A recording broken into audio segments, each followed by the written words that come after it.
what's going on? Chapter 46 of My Hero Academia, entitled Ida's About to Get Bodied. 4 stars, 4 fire emojis, 4 ice emojis. Put them all right there. I'm sorry, put them all right there. So look, man, I've just decided that if Hero Killer Stain is in the chapter, it's probably going to be at least a 4-star, if not 5-star chapter. Because this man has murdered 17 people. 17 pro heroes. And he's also ended the careers of 23 more. One of those 23 is Ingenium. Whatever Ida's brother's name is. Body. Like he called a body. And now Eraserhead has realized that he's about to go catch this body. And he's trying to like figure out if he needs to go stop him, but what's going to happen is going to happen. And so lock that in. It's about to catch a body. That's the big input on this chapter. Now we're going to go through the chapter chronologically. I'm going to so I can get some more details out. Just because I've realized that I missed some details that I realized later, like when I go back and reread before I read the next chapter. I always go back and reread to make sure I'm caught up, and because I record these at different times, so to make sure I have all my details in order. And I'm missing some things that I would like to point out, and sometimes I hit them in the next video, but that's unnecessary. So this is not a live reaction, and it's not like a pure review, but it's a kind of like a secondary reaction that I'm reviewing through because I've already read this chapter. I don't know. Let's try it. See if it works. Alright. Past Mineta. Mineta says he's going for Mount Lady because... Alright. So... we enter into like a panel where Midori is doing the murmur thing where he talks to himself really fast. And he says a bunch of nothing to himself, just trying to organize his thoughts. And I get that because I had done that a lot as a kid, where like to make sure everything was in order, I would write it down. Like even though like it was simple thoughts, I'd write it down, and I still kind of do that now in my phone. I just like you ever just see me just typing a lot, I'm just getting thoughts in order to make sure I have like a better understanding of what I'm trying to get out. But they say it's kind of like a performance at this point. Like, it's incredible how well you can go to the outstanding cover page. I'm guessing that we're starting to get cover pages now. And if we are, I think that's a dope touch by Horikoshi. If not, no big deal. But I thought that the artwork on the page was very dope. I would show you guys, but I heard that people are starting to get their channels taken down for showing panels. So definitely done doing that. Definitely done doing that, because there's no need to lose a channel that we're trying to build. But Eraserhead goes on to explain to the students of 1A that the way your internships go is if you were drafted by multiple hero agencies, you get to pick out of those. If you were drafted by one hero agency, that's where you go.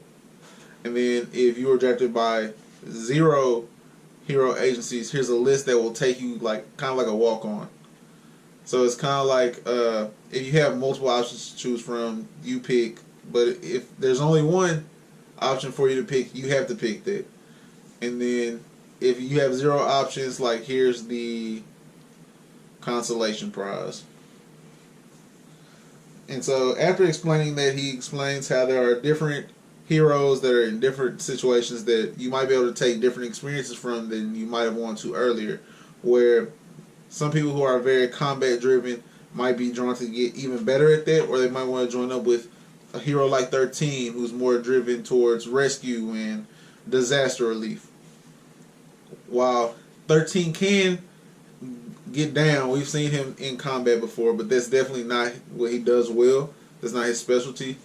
And so that leads us to where people start picking out where they're going to go. And I thought it was so telling for Horikoshi to show that Shoto was drafted by Endeavor, and to continue furthering Shoto's development, it would be a nice touch for that to be where he chooses, or if there was a way for him to follow All Might. I think both of those could have very, very positive tales down the road where either he flourishes under his dad's rival, or he has to put his hatred for his father to the side to become a better hero.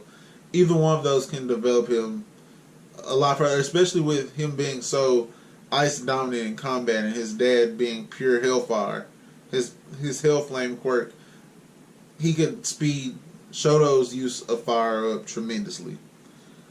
So we should see that Ochako is thinking about going with Gunhead. I think his name's Gunhead. Yeah, Battle Hero Gunhead, because she realizes after fighting Bakugo, because of course, like that's when you're gonna earn your lunch money right there, is fighting against Bakugo. You feel me? But she learns against fighting against Bakugo that there's more to being a well-rounded hero that can thrive in multiple situations than just having like a game plan that you put together and heart. Like, she figures out that she's missing some combat experience and that can propel her as a hero. And I think that's big of her. I think that's a big step for her to go step into what's unknown to her. Like, go step into something that she's out of her comfort zone. And honestly, it helps for her. It helps me like her more as a character. That she shows those kind of motivations to go better herself. We're later on in the chapter. We realize, or we're shown that Midoriya's been trembling all class. He's been trembling a lot here lately, and it's because he's doing air chair, which air chair is like you sit in a squat near a chair, so that like in the event that you have to sit down, you can't sit down, but you sit as close to a chair as possible without resting on the chair to strengthen your legs. And it's a lot of places they do things like that as torture to people. So, but it definitely strengthens the body, hip flexors, quads for sure, probably even like glutes, ITs, like lower back.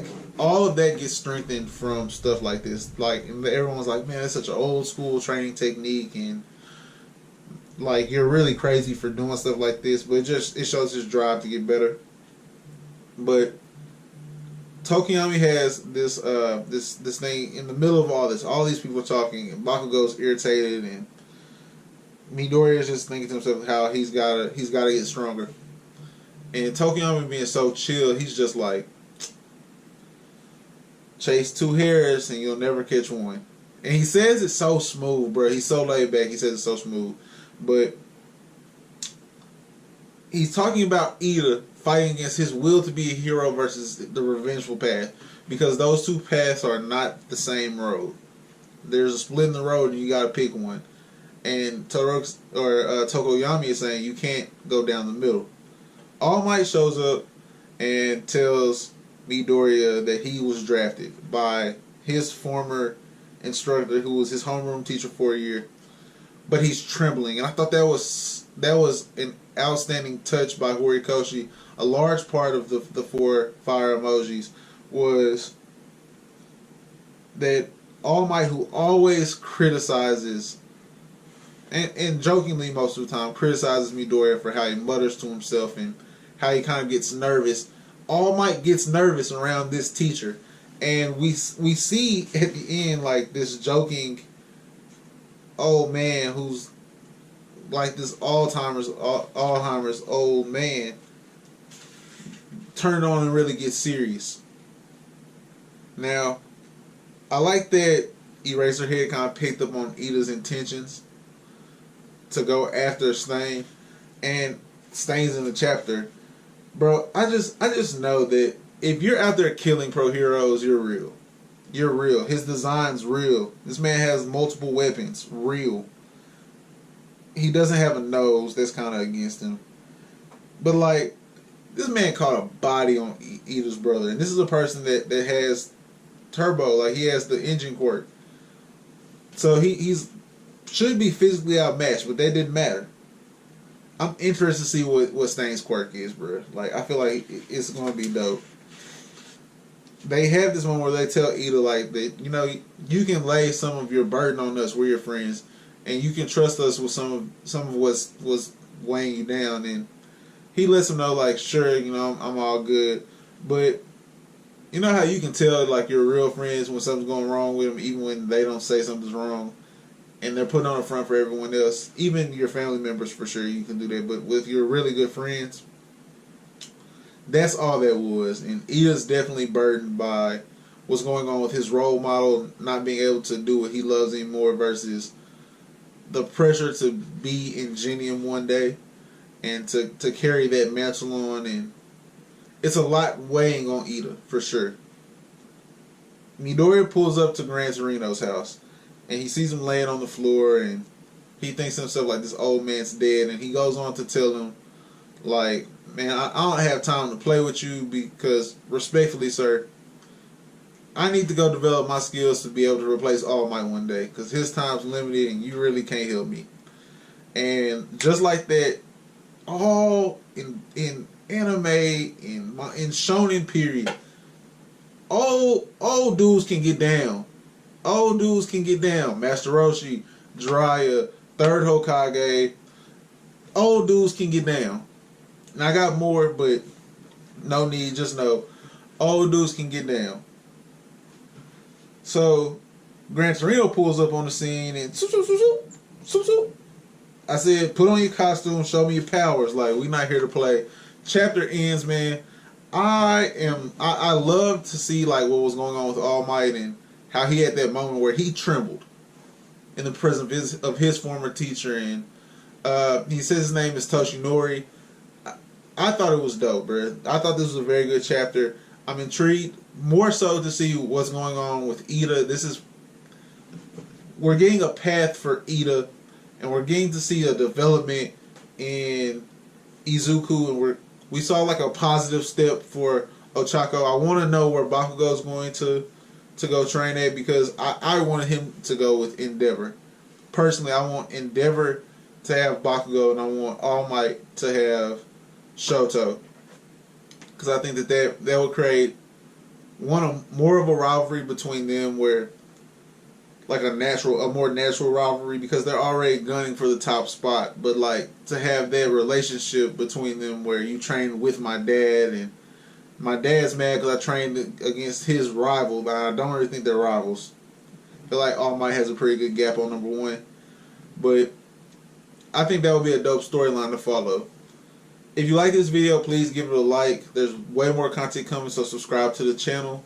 And in the comment section below, let me know who you think the most interesting 1A student and person that they're paired with is.